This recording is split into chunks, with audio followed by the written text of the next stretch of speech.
I love you.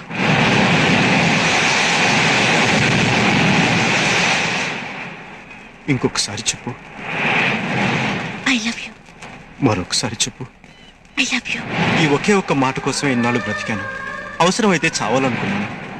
ఈ ఒకే ఒక్క మాట కోసం నీతోడే నా నీడగా, నీ ఊపిరి నా శ్వాసగా మిగలాలనుకున్నాను.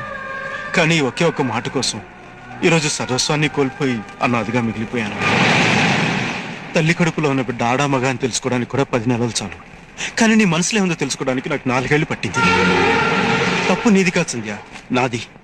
ఎందుకంటే ఏ అమ్మాయి ప్రేమైనా ఒక గంటలో, ఒక రోజులో, ఒక వారంలో, ఒక నెలలో లేదా ఒక సంవత్సరంలో తెలిసిపోతుంది.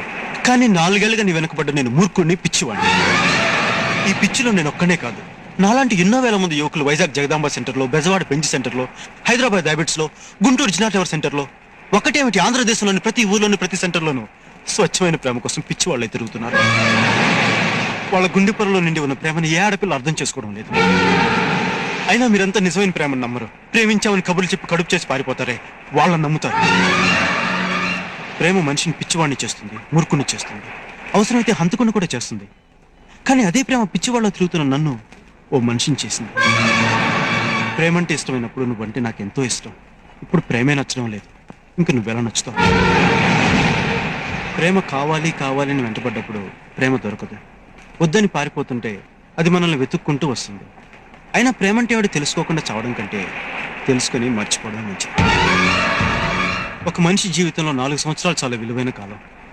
ఆ కాలంతో పాటు చదువుని బాధ్యతల్ని వదిలేసి పెద్దల మాటను పెడిచేవిని పెట్టి ప్రేమంటూ తిరిగి సర్వస్వాన్ని పోగొట్టుకున్నాను. ఆఖరికి కన్ను తండ్రికి తలకొరి పెట్టలేని దౌర్భాగ్యం అయ్యాను. ఇవన్నీ కోల్పోతేనే కానీ ప్రేమ నన్ను వెతుక్కుంటూ రాదంటే అలాంటి ప్రేమ నాకు అక్కర్లేదు.